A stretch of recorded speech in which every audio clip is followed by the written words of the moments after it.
This is going to be a quick tutorial, but you'll need this if and when you have a quiz over citations. This particular tutorial is about citing films, TV, or other media, spoken media rather than written. And one of the things to remember is that when you are writing an essay, you will want to keep the citation as short as possible. Your reader knows that to find the complete formal citation, they will look on your Works Cited page. But in your essay, you want to keep things nice and sharp so that the reader simply knows that this is quoted material and knows knows where to look to find the citation. So if I'm writing my essay and I have a quote from let's say it's from a YouTube tutorial, it's from a movie. While I watched that movie and I took down quotes, I would pause the streaming of the movie, write down the quote, and then get the timestamp for when that took place. And that's how we will quote that. So this is a very elaborate system for noting the timestamp of a quote from a film. However, you will always want to ask your instructor how much detail they want. If, for example, I am writing about a documentary, there's not going to be a script for that. Or if I'm writing about a film for which I could not locate the script, then I must quote from the film, but I better make sure I can prove that I could not find that script. All right, so here's an example. This is a title of a book later made into a film. The Effect of Gamma Rays on Man in the Moon Marigolds. Can you imagine if you're reading an essay and every time there's a quote from this movie, you have that in the citation? It's goofy.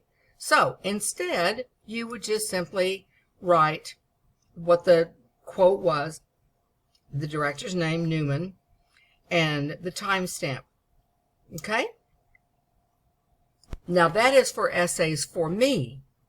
An essay for somebody else might be very different. So you want to make sure before you write an essay for a college course that you ask your instructor ahead of time what exact requirements they have determined. I've already mentioned this in other tutorials, but I'll mention it again here.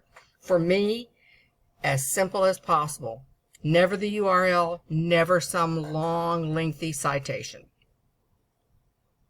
If I'm indenting dialogue from a transcript or a screenplay, that dialogue would be written so that as the screenplay would be written with the character's name in capital letters.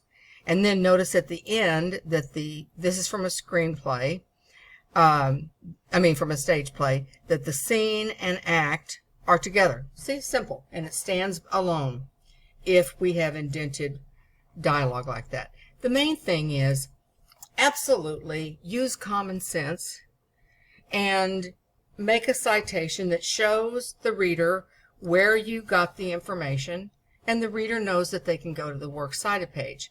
Keep it simple. And for non-print sources or sources from the internet, remember, we want to keep it simple. So in the parenthesis after the quote, we would include either an abbreviation. If it's a long title of a website, then you can shorten that so that the reader doesn't have to stop. Remember, we are always loyal to the reader. We don't want the reader to have to stop. And we want them to be able to come back later if they need to check out a reference, and they can find that. So simply put in the .com or whatever you need to do. And then in some other types, it's all new. This is all new in MLA. So again, do your best to come up with a citation that is short, sweet, and to the point. You'll also want to look through this for when a citation is not needed.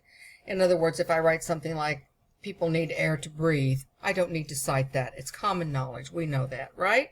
So use your common sense when it comes to common knowledge. I always say, when in doubt, create a citation. A very short, inline, in parentheses, indicator of where that information came from. Now I want to show you one last thing, and that'll be it for this tutorial. Now I'm going to show you an EasyBib works cited citation that I'm going to be creating for an essay that I'm writing. Let's go there together.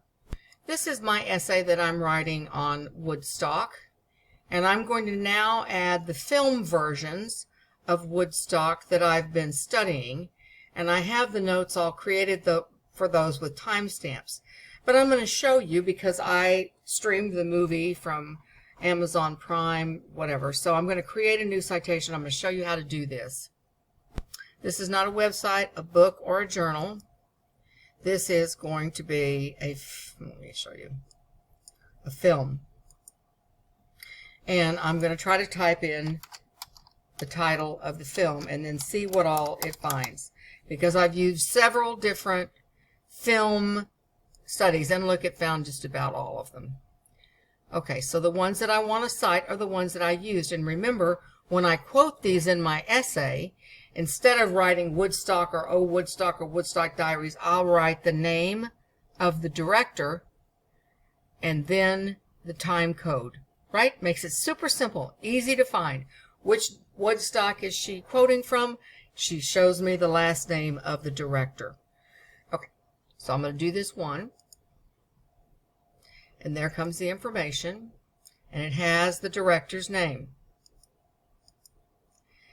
And I've got to go find the information. I'll go get it. Actually, I realized that what I used for my essay is the director's cut.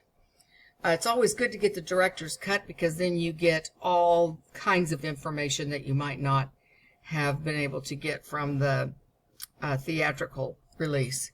So now we're going to cite that one, and this shows everybody's name. Isn't that wonderful? Yay! Was it published in a film? Yeah, I never saw this. Oh, okay. All right, so there we have that, and we have to just do the rest of this. It wasn't a URL though, so we're going to have to do it this way. It's going to be published as a film and then posted online, because, okay, Warner Brothers, film seen in theaters, other stream. Okay, so if you do one of these, then you would just, did it come from a DVD or one of those? Pick one of those, and if you streamed it, then you simply type in other there, 1994, cite film title. It doesn't have a URL because it was from originally shown theatrically. Okay, so, and it wasn't from a website, it was from, okay, so complete the citation. All right, and then even after this, and I went ahead and put where I cited it from. So you always want to use that name. Now that I used a different Woodstock also. Okay, so this is the one that I got from Netflix. That was not a purchase, it's a PBS thing. I'm going to try this, and you'll walk through this with me, and this will be the end of this tutorial. I'm going to go back to EasyBib. It didn't work. Okay, so let's try doing this. I can't believe it found it. Oh, thank heavens. Now let's see what it comes up with. Okay. Alright, so I've just got to go back and get the film title. I swear it took longer to find this than it did to watch the whole movie. So there's my information about that I need to fill into those little boxes. Okay, so there's this one. And anything that I quote from that, of course, we will use Goodman to show that we are referring to that film version. And then another thing I cited is this news coverage from CBS right after the festival. And this is a really cool thing because I can check that. I check that, then I go down because it has closed captions, and I open the transcript. And then I can quote from this. Here's the transcript, and it has the timestamp right next to it, so I can find whatever it is that I want to use. copy that, and I already have the timestamp, so it makes it super easy. That's it for this episode of Citing Film, TV, and Other Media.